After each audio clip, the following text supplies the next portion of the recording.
This is CGTN, China Global Television Network.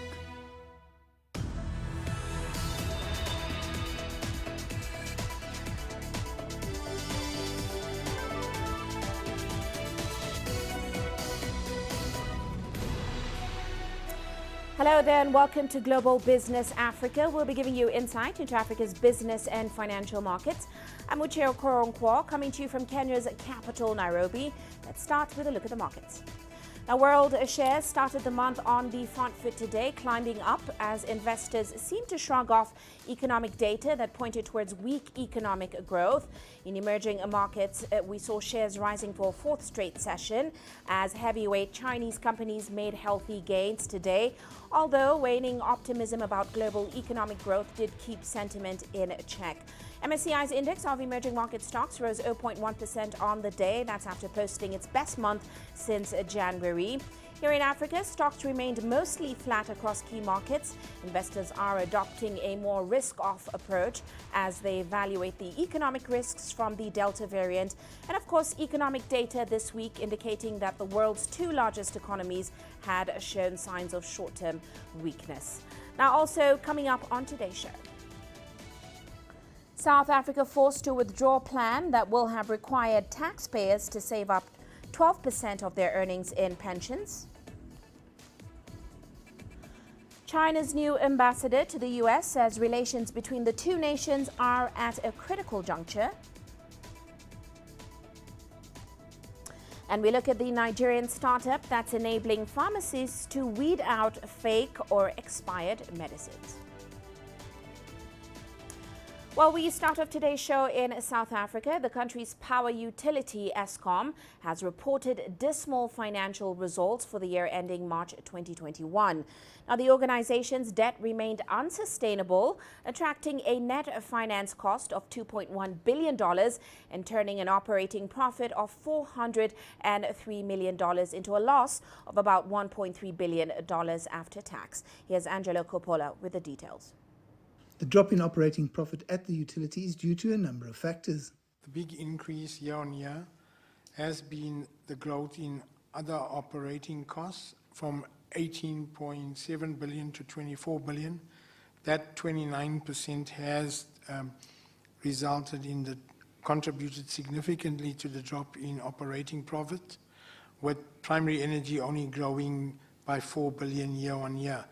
And the main factor is during the year, we have done much more maintenance throughout our fleet, in particular in the generation environment, with our repairs and maintenance going up from 12 billion to 16 billion for the year. Analysts wonder why Eskom is investing in generation plant when there is a $26 billion debt overhang.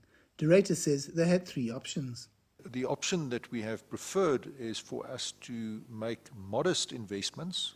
There's no intention to crowd out the private sector. On the contrary, we are engaging on a very major capital expenditure program in both transmission and distribution, precisely to enable greater private investment in generation capacity.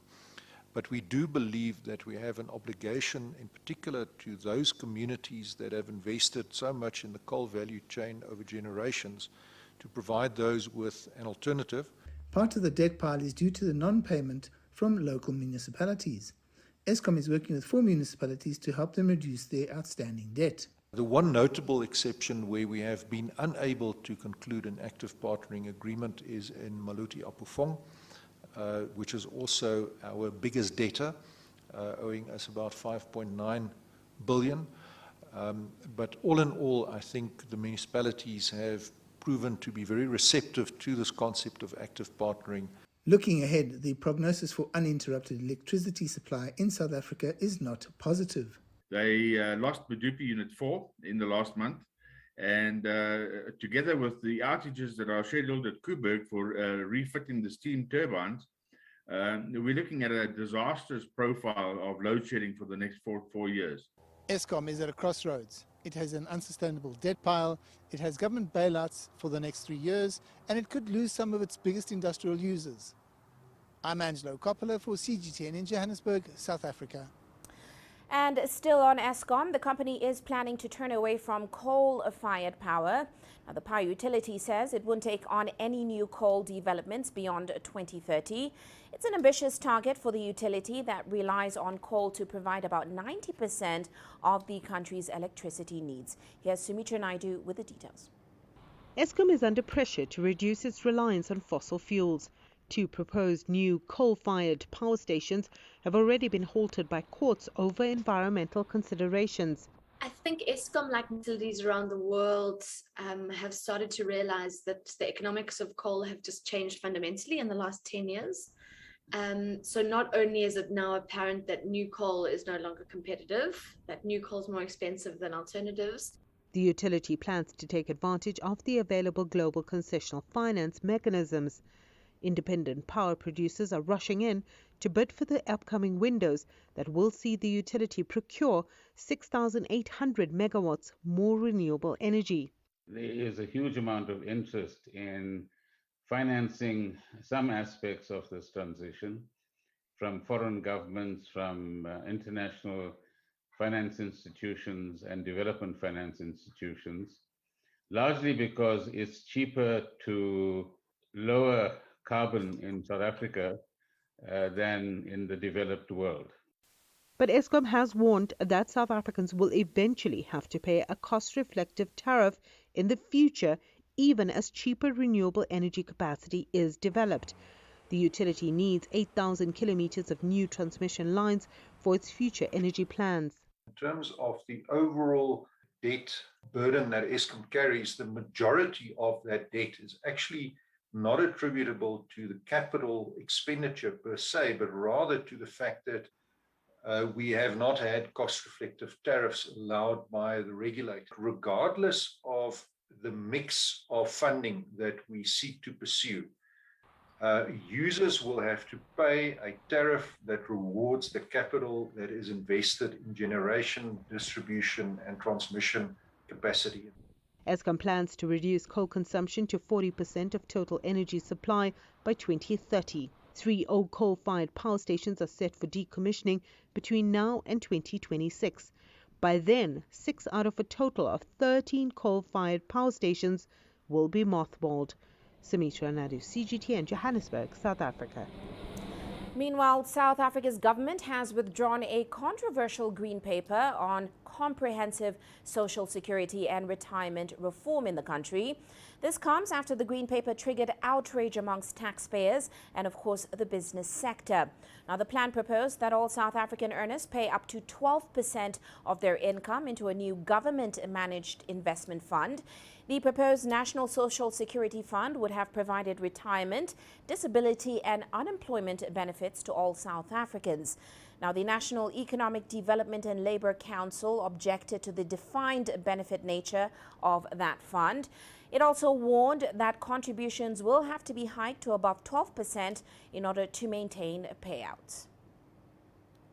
Well, let's delve further into this. We're joined by John Anderson. He's the Executive of Investment Products and Enablement at Alexander Forbes. Great to have you with us today, Mr. Anderson. Now, of course, the minister has now withdrawn that green paper, but give us some more insight into some of the key sticking points, especially for economists, unions in the country, the private sector, the financial sector, and of course, taxpayers. Great. No, thank you. So I think the proposal was really to help people, after 40 years of working, to get a minimum income in retirement, and also for beneficiaries in terms of death, disability benefits. I think so. Overall, I think we do agree that there's a need for some kind of safety net at retirement, because in South Africa it's a voluntary system. Employers can choose to put a retirement scheme in place, and large portion of the population isn't covered, in particular the informal sector. And then there's a state old age pension. So there's definitely a need. The problem, however, is that, and over the last 2 decades, a lot of changes have been made in the system to provide benefits, grants, to beneficiaries, enhancing the retirement income system, and doing it in a gradual way to address a lot of the shortcomings. The problem with the paper is that it largely, repeats proposals made back in 2012 to make wholesale changes to the entire industry without actually taking into account improvements that have been made over the last 10 years. So the big highlight issues are, for the vast majority of current participants, their benefits would be provided on a partially funded basis, whereas the majority, today in pensions in South Africa, it's all under a funded arrangement. So benefit security would be reduced, and it would also come at a huge, additional cost to individuals, especially in light of COVID now. A lot of industries haven't yet recovered. In fact, a lot of industries have actually applied to their retirement funds to reduce contributions. And some have actually maintained that, specifically in the travel industry, the hospitality industry, and certain industries haven't recovered. So they're actually running at effectively a zero contribution and just covering the minimum death and disability benefits. So to make it mandatory for people who cannot afford to contribute to a scheme, and then on top of that, to have taxpayers who are paying a large amount of tax already to subsidize the different areas that are uncovered, it just isn't affordable. In fact, the National Treasury, which is the finance department, came out to say, the proposal as it stood hadn't yet gone through an affordability assessment. And as a result of all these things, the paper was withdrawn to be relooked at and hopefully significantly reworked. Well, in light of some of these sticking points you just mentioned, and of course, given the backlash to that green paper, one has to ask, are all stakeholders, especially those in the savings and retirement industry in the country, are they opposed to the setting up of a new national social security fund? Or are they just opposed to some of those proposals and repetitions that you mentioned that have been put forward?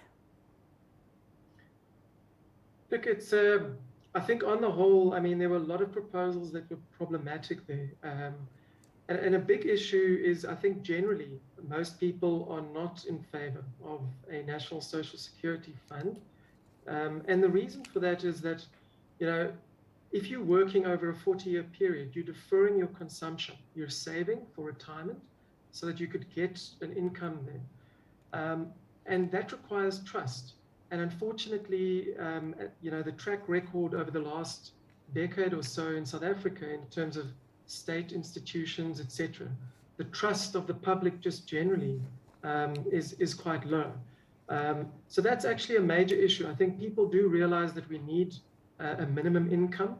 I think the disagreement comes into how you actually achieve it, and what you need to then factor in is trust, and you need to factor in the existing arrangements.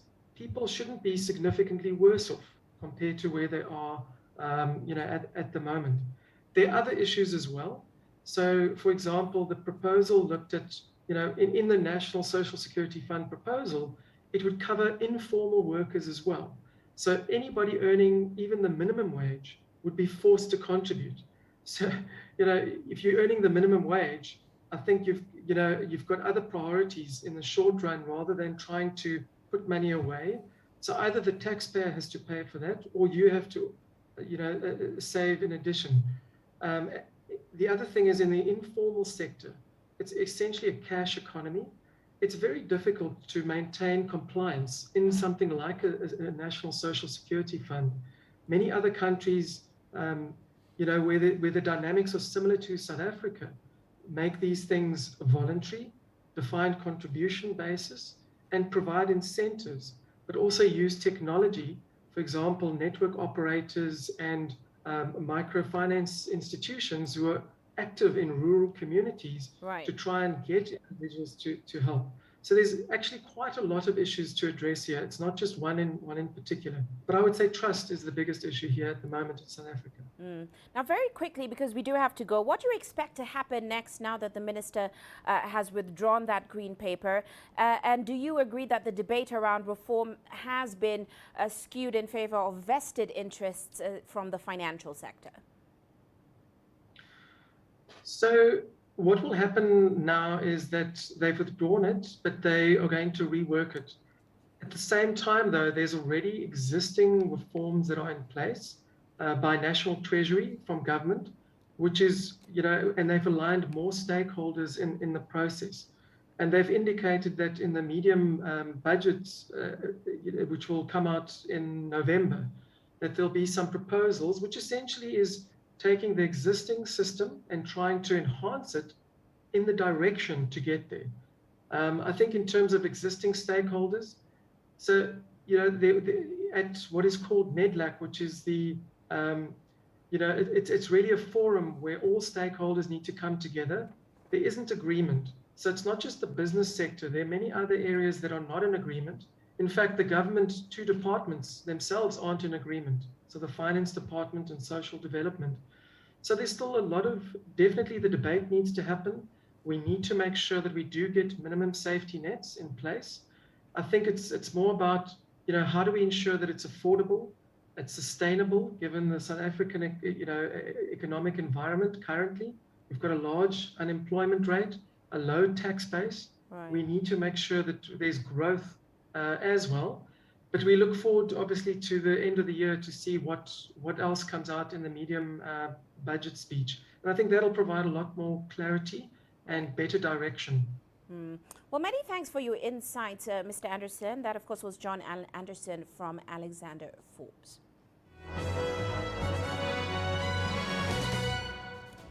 And shifting now to our corporate headlines today, Eni has announced a major oil discovery offshore Côte d'Ivoire. This is in Block C1-101 or CI-101, operated by Eni with PetroC Holdings, who hold about 90% and 10% respectively in the exploration phase. Now, the discovery well has been drilled on the prospect. An evaluation program will be carried out in order to assess the significant upside potential of the overall structure that extends into Block CI-802. And PricewaterhouseCoopers has faulted the ruling of a tribunal on a tax evasion dispute between MultiChoice Nigeria and the Federal Inland Revenue Service. The FIRS had appointed some commercial banks as agents to recover $4.3 billion from accounts of MultiChoice Nigeria and MultiChoice Africa over allegations that the companies had refused to grant FIRS access to its service for audit. And the UK's accounting watchdog has filed a disciplinary complaint against KPMG over their role in past audits of two UK companies. Now, KPMG and the individuals cited provided what the watchdog called false and misleading information and documents to the Financial Reporting Council when it was reviewing two earlier KPMG audits. KPMG said it alerted the regulator when it discovered the issues in 2018 and 2019 and suspended the people involved. And Google says it is appealing against a $689 million fine imposed by France's antitrust watchdog. This follows a dispute with local media about paying for news content. Now, the fine came amid increasing international pressure on online platforms such as Google, part of Alphabet and Facebook, to share more of the revenue they make from using news from media outlets. And that's a look at our corporate headlines.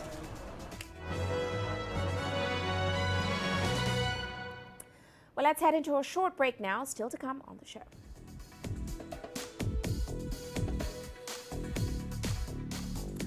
Egypt bets on digital transformation to drive economic growth. And coronavirus lockdowns unlock the coding potential in a Ugandan. Now she's even teaching it. Every story starts out like this. Okay. We'll head up now. But beyond the rush of the numbers, there's always a more fundamental question. What happened? Who has been affected? When market-moving decisions are made, who's responsible and why? Let's get some reaction on ground. Joining us in Johannesburg is Uche. Hello, Nairobi. This is how all stories begin. See how they end. Only on Global Business.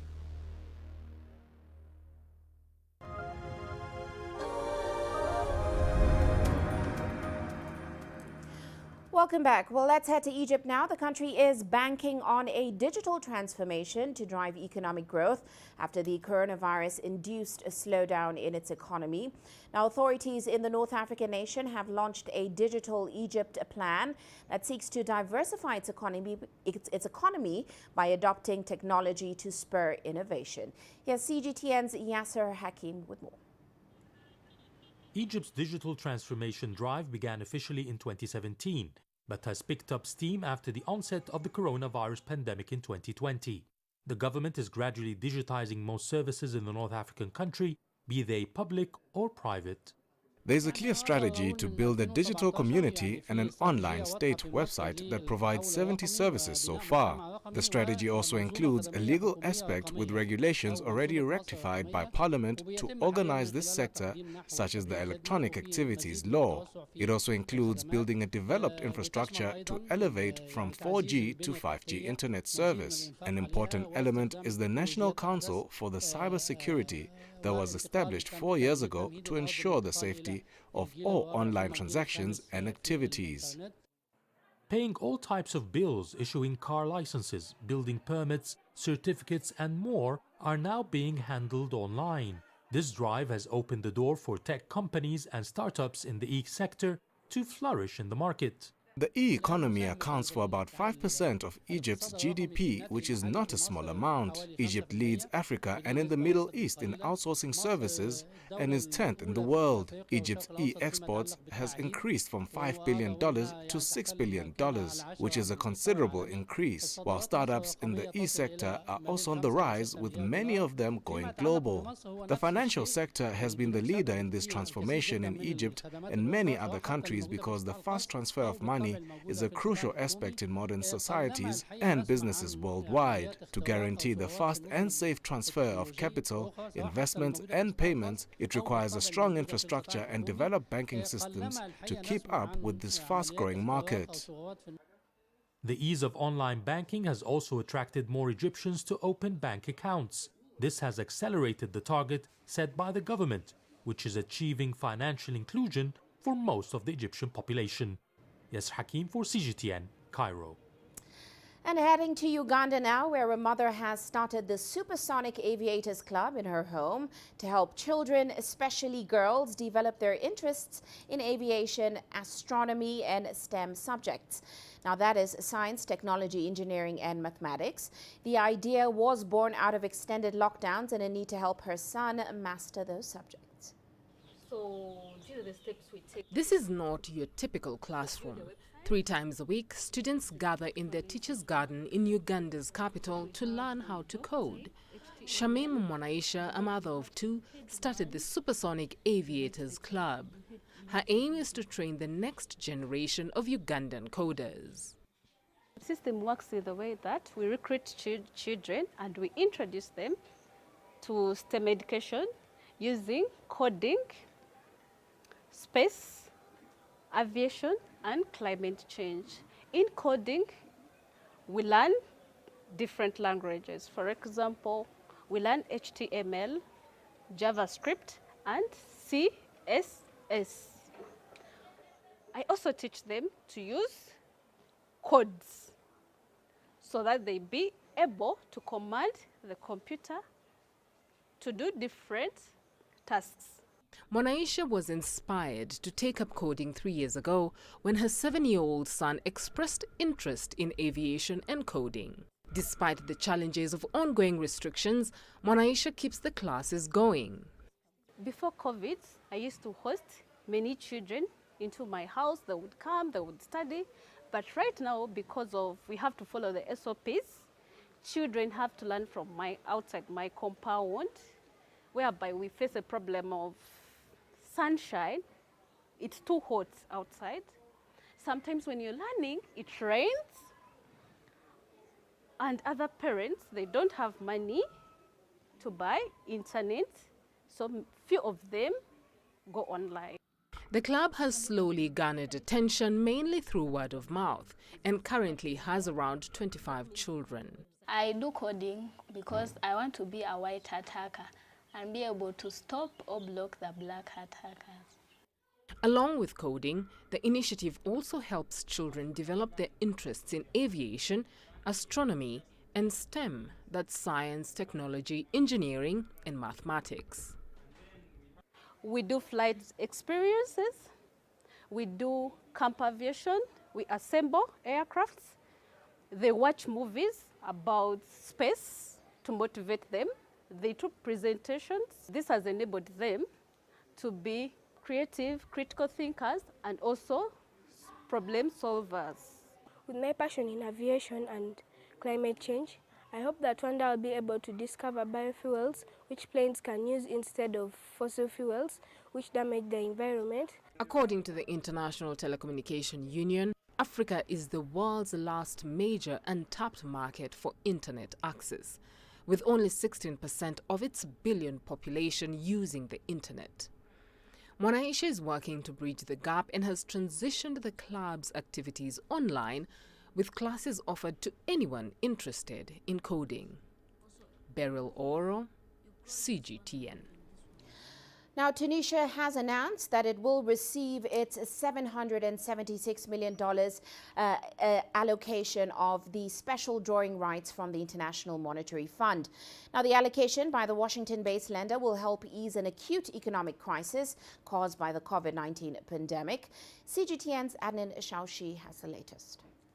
Just a week after the IMF announced the largest allocation of special drawing rights in history of $650 billion, authorities in Tunisia said they will receive $775.8 million as the SDR allocation comes into effect. Economists explain that the SDR allocation will provide additional liquidity to the global economic system.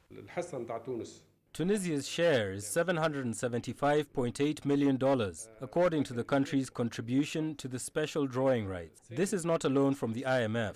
The sum will provide a foreign exchange reserve for Tunisia and increase the state's reserves in foreign currency globally. It contributes to improving the financial situation in the world in both a direct and indirect way. The president of the Circle of Tunisian Financiers says the North African state can use the amount provided by the Bretton Woods Institute to support its economy and step up the fight against the prevailing economic, social and health crisis. If Tunisia uses its SDR right, supplements its foreign currency reserve and uses it to finance state funds, it will not have to pay back the money to the IMF. It's therefore an available liquidity for Tunisia to finance the budget deficit and other expenses. However, the amount must be used in the right manner because this opportunity comes rarely. According to the National Institute of Statistics, economic growth in Tunisia is currently volatile amid the pandemic fallout. The national economy shrank 0.2% in the second quarter of 2021. Analysts say the IMF allocation will support the country's economy that has been battered by the COVID-19 pandemic. The IMF allocation is a significant push for Tunisia, which is still battling the pandemic and its disastrous economic and social consequences. The IMF president noted that SDRs are a precious resource which need to be deployed for the maximum benefit of member countries and the global economy. The IMF managing director declared that SDRs are being distributed to countries in proportion to their quota shares in the International Monetary Fund. This means about $275 billion is going to emerging and developing countries. Economists say the special drawing rights allocation will provide additional liquidity to the global economic system, supplementing the foreign exchange reserves of countries including Tunisia and reducing their reliance on more expensive domestic or external debt. Adnan Shawishi, CGTN, Tunis. You're watching Global Business Africa. Let's take a short break now, but still to come.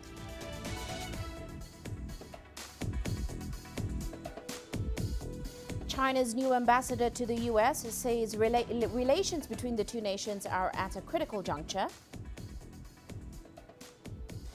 And you could generate electricity from the sweat on your fingertips. Researchers from the University of San Diego are doing just that.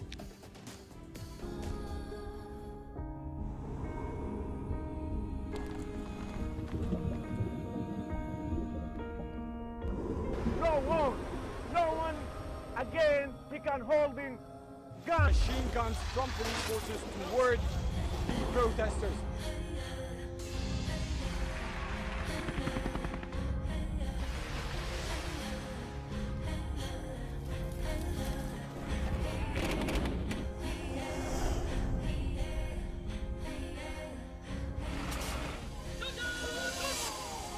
Were you worried about your life at that particular time? Not at all. The actors, thank you very much for your time now. What is your assessment of the state of the continent today? Africa has the potential to power itself. Excuse me.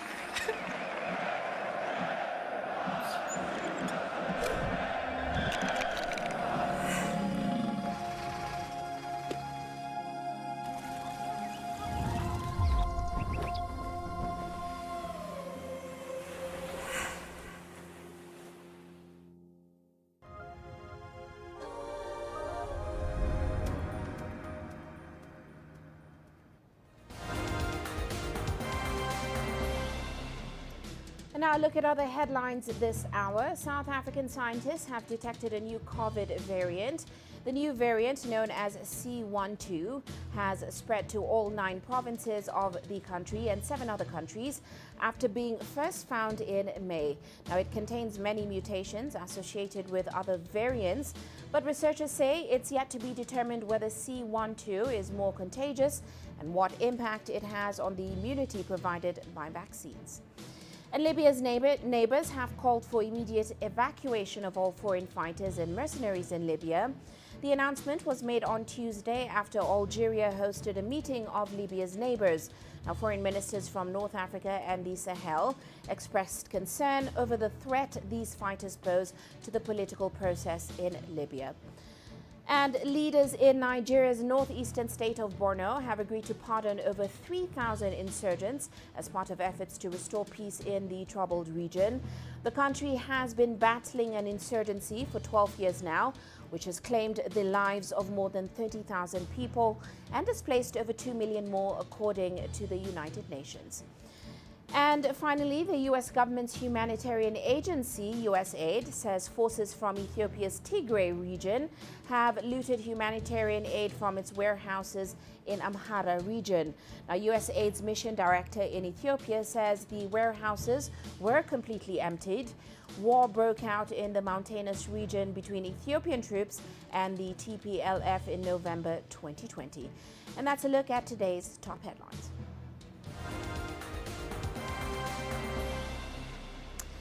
And now to some international news. China's new ambassador to the U.S. says relations between the two nations are at a critical juncture. Chil Gang took part in a virtual welcome event hosted by the American organization, as well as the National Committee on U.S.-China Relations. Now, Chin began his new post in July during the event. He said over the past 50 years, the interests of China and the U.S. have been closely integrated.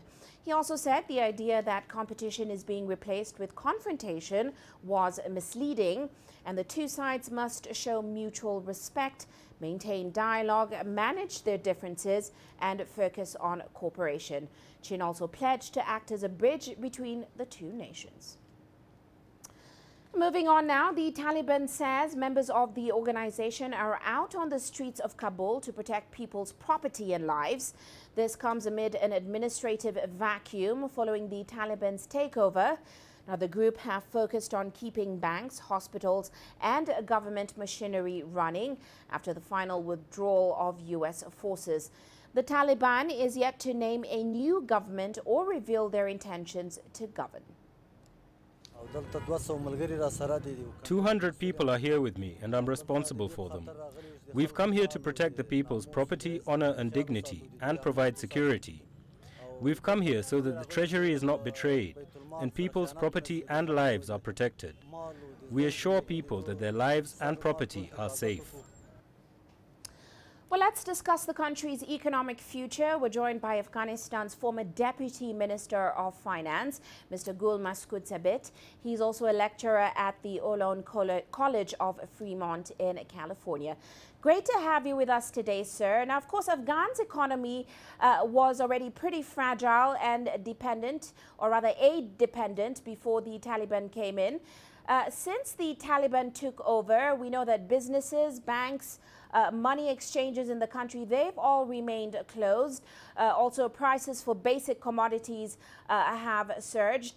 Paint us a picture as to what the economic picture looks right now for the country. Well, thank you for having me.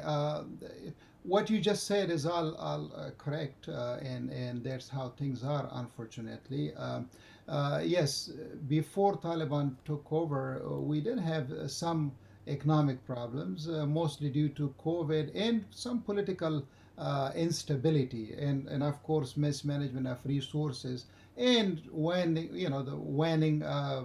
international aid to the country. So there was some budget deficit. Unemployment was on the rise somewhat, and inflation was fairly manageable because we were pumping dollars to the economy, keeping currency value at a specific level. So all that was happening, and then Taliban took over. So they did not take over a perfect situation economically, let me put it this way. But right now, when they took over, everything went on standstill. Right now, as you mentioned, banks actually have reopened. They have limited operations, and they're allowed to withdraw about $200 a week, or 20,000 AFs, which is the Afghan currency. And that's it. For commercial accounts are still, blocked. Nobody can withdraw or do any transaction in commercial accounts. So this has really deteriorated the situation on the ground right now.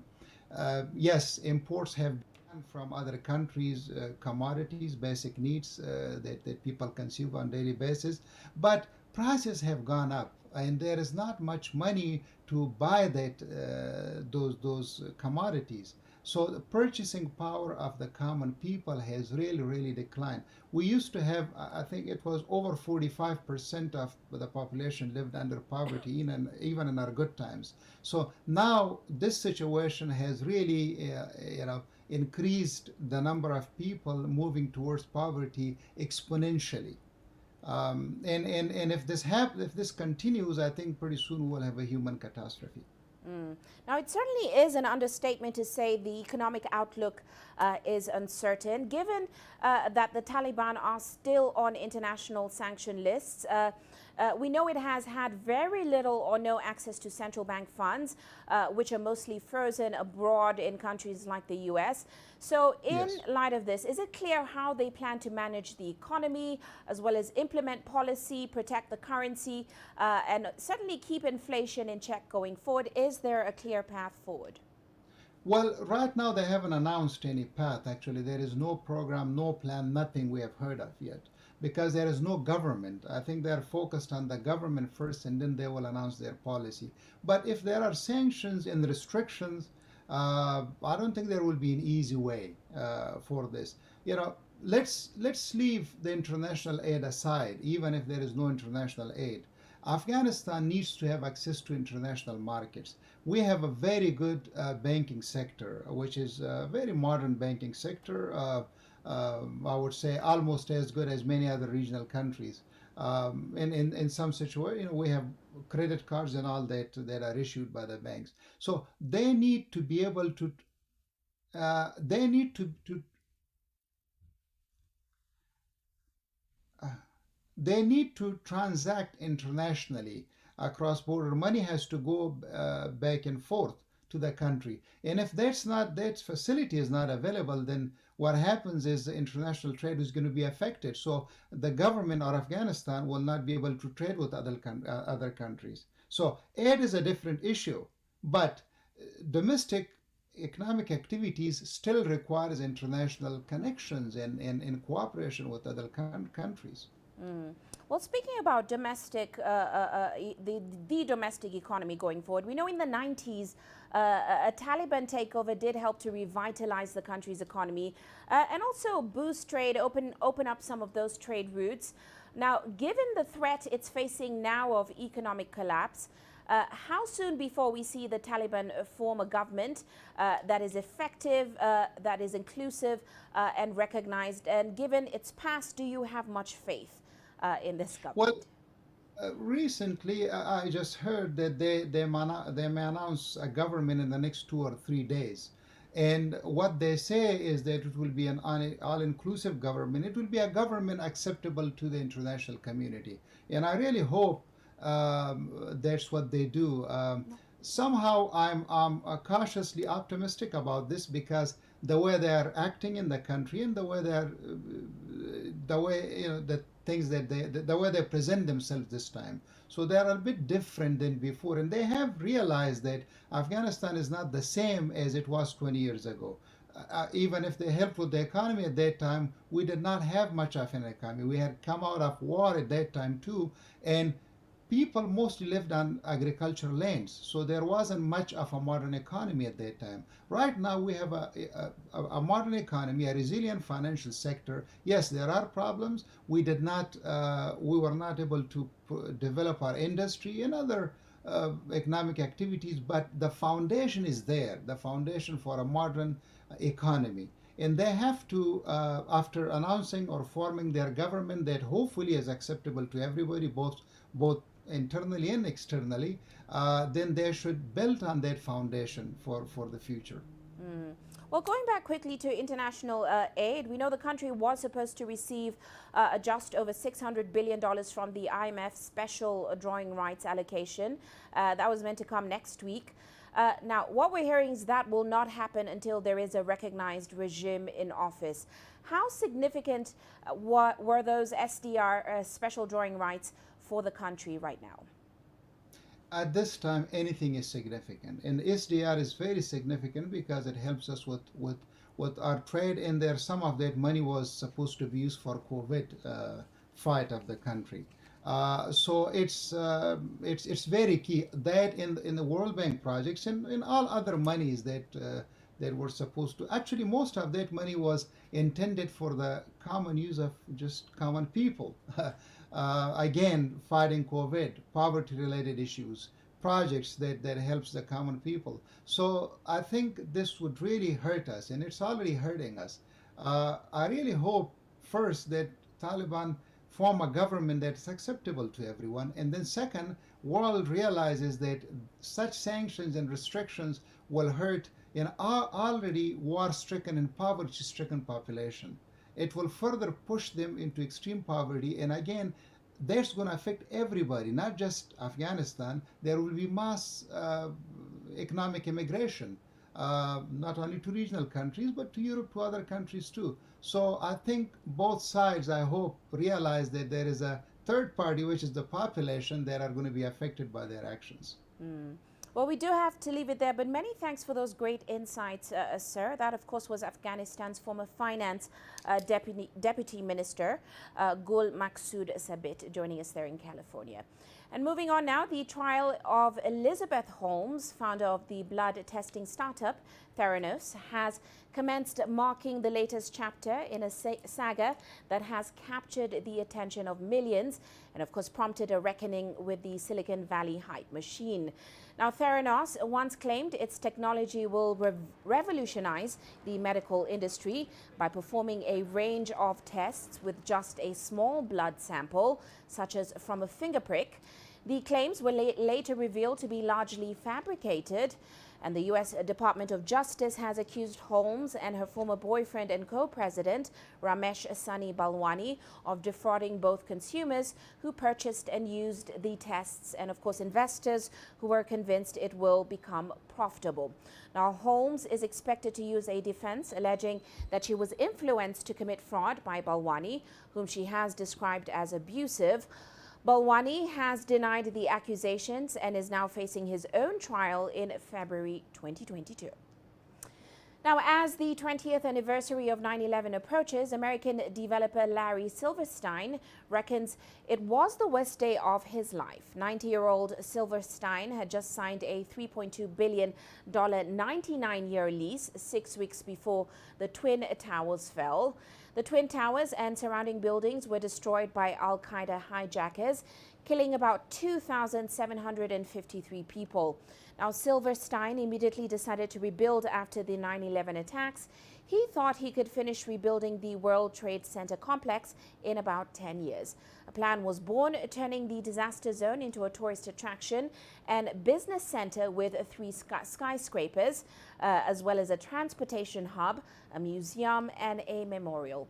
Slowly but surely, Silverstein Properties reopened 7 World Trade Center on May 23, 2006, then 4 World Trade Center on November 13, 2013, and after that, 3 World Trade Center on June 11, 2018.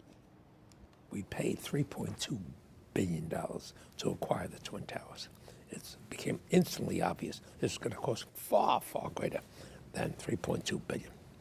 And we were in the middle of a 5-year litigation with 22 insurance companies to collect $4.5 billion, which the courts said we were entitled to, and they wouldn't pay.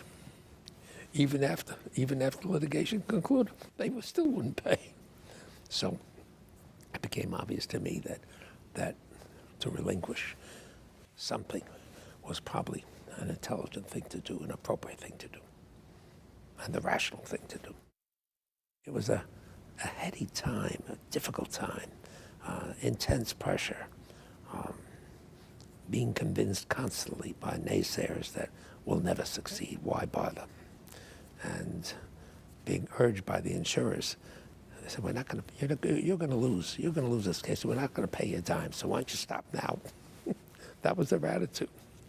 So I said, I'm not a stopper. I said, you're not going to convince me that way. I'm a New Yorker, I'm here to get this done. So just want you guys are going to end up paying. And if we had to litigate for 10 years, we'll litigate for 10 years. I don't care what it's going to take, but we're going to collect. So he said, no, you're not. We'll show you. I said, okay, show me. It was a battle. And moving on now, technologists and researchers are continually searching for ways to create efficient power sources for electronics. One group of researchers from the University of San Diego have come up with a novel method that literally uses the sweat from your fingertips. Here's CGTN's Mark New with the details. Harvesting energy to power technology typically has to be done this way. But researchers from the University of California, San Diego have managed to cut the amount of physical activity down dramatically. They've developed a wearable device that can actually produce power while you sleep. The power harvested from one finger can reach from 20 up to 40 microwatt.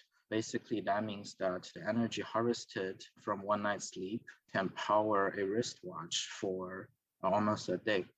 And that's only the energy from one finger. The invention makes use of something we think little about, the sweat from our fingertips. The device's carbon foam electrodes absorb the sweat.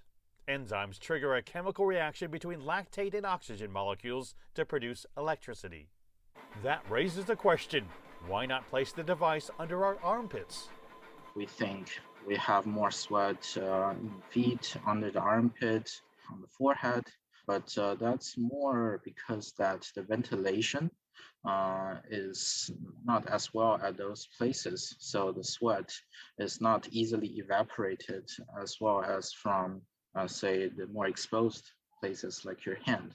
Basically, the sweat coming off of the fingertip leaves fingerprints. And actually, this is a result of evolution that our finger have more sweat glands. So basically, it generates more fuel compared to other locations on the body. I asked the researchers whether their device could actually power a cell phone.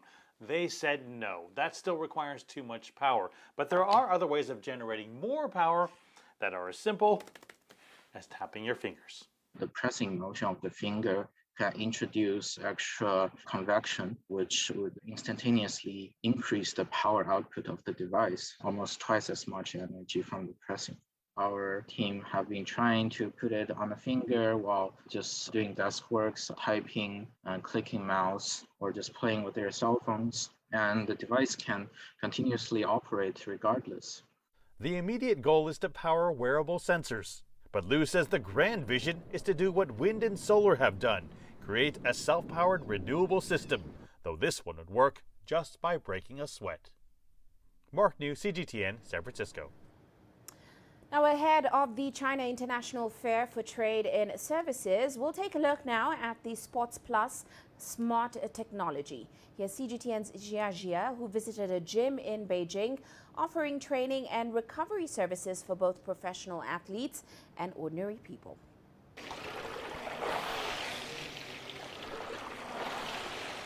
Science can change our lives in many ways, but what role does it play when it comes to sport?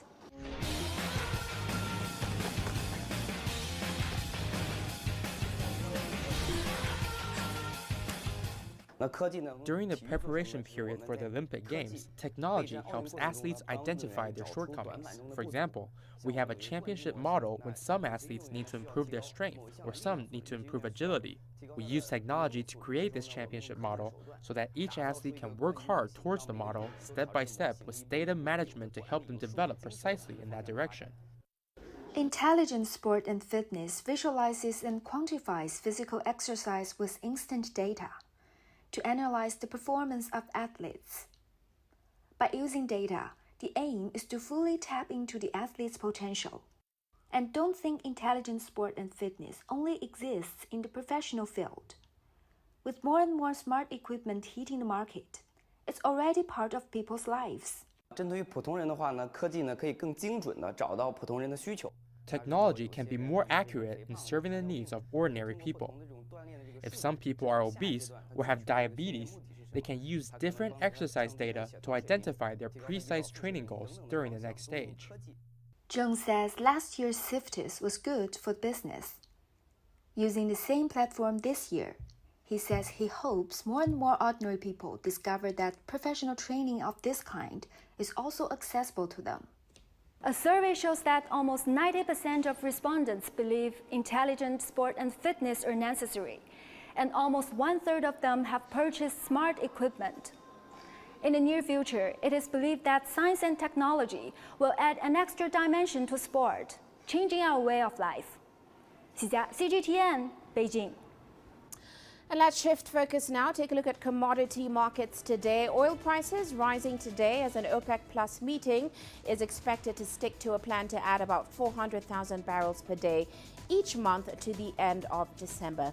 Also supporting prices is a U.S. industry report that showed crude inventories fell more than expected last week, steadying after overnight losses caused by Hurricane Ida on U.S. refineries. Meanwhile, gold prices little changed today as investors wait for a key U.S. jobs report for clues on when the U.S. Fed might start reducing its pandemic-era stimulus measures. On that note, let's take a short break, still coming up.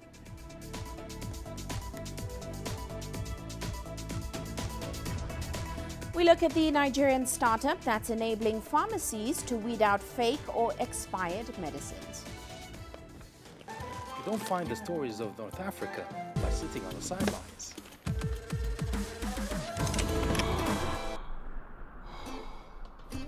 one else will take you where we can in North Africa. And no one else will show you what it's all about. CGTN, see the difference.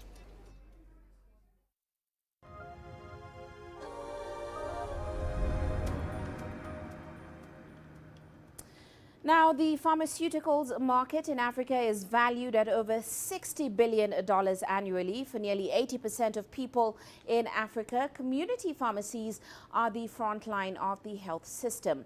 However, many of these pharmacies face shortages of essential medicines. They also incur losses due to expiry of drugs and struggle to compete with substandard and fake drugs.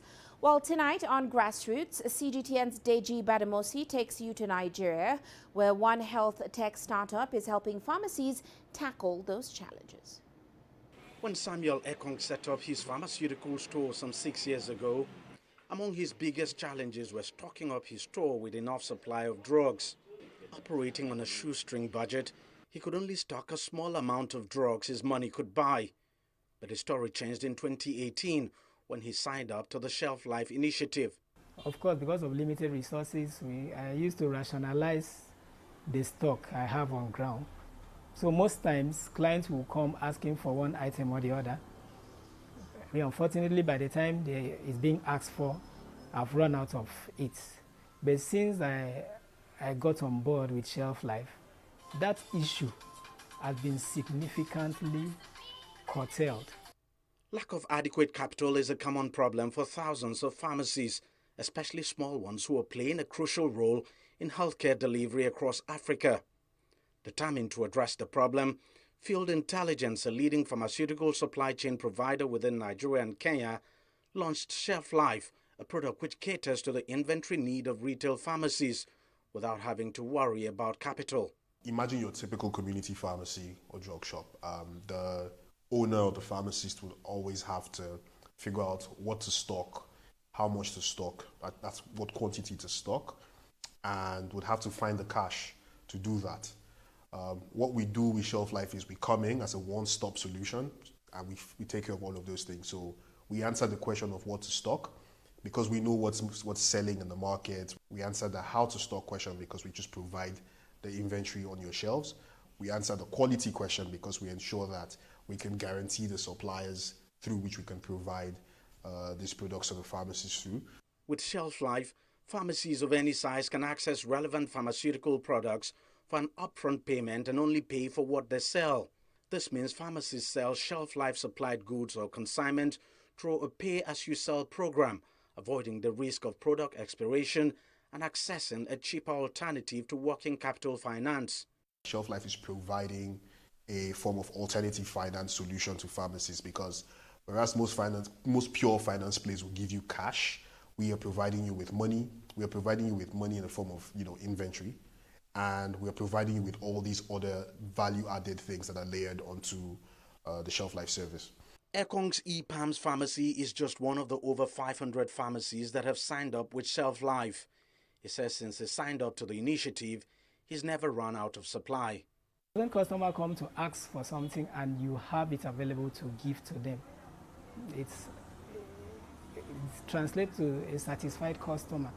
And the flexibility to have varieties for a customer to choose from. And of course, increase in revenue. So since we got partnering with Shelf Life, there have been increase in our revenue. There have been some more cash in our hands to do some other things that needs to be done. In just 4 years of operations, Shelf Life now offers its services across 11 cities in Nigeria and has even expanded to Kenya. The startup is projecting to be in about 2,000 locations across the continent in the next 1 year and 12,000 by 2025. Considering the huge potential of the African pharmaceutical market, Shelf Life may just be scratching the surface. Nevertheless, the health tech startup has the potential of making a significant impact in Africa's healthcare sector. Deji Bademosi, CGTN, Lagos, Nigeria. And before we leave you today, a quick look at Africa's currencies. Now, South Africa's rand extended recent gains today, continuing to track the dollar, and signals about when the US Fed might begin paring back the massive pandemic-era stimulus. Now, the rand has gains of more than 3% against the greenback since Friday last week. Meanwhile, Nigeria's naira gaining at forex markets as external reserves in the country increased over $500,000 in 4 days. It closed at around 411 naira per dollar at the investors and exporters window, and appreciated marginally at the parallel market, closing at around 526 to 527 naira per dollar. Of course, the naira hit a new record low of 527 against the dollar on the black market on Monday. Well, that's it for this edition of Global Business Africa. Remember, you can send your feedback to the contacts on your screen. You can also follow us on our various digital media platforms.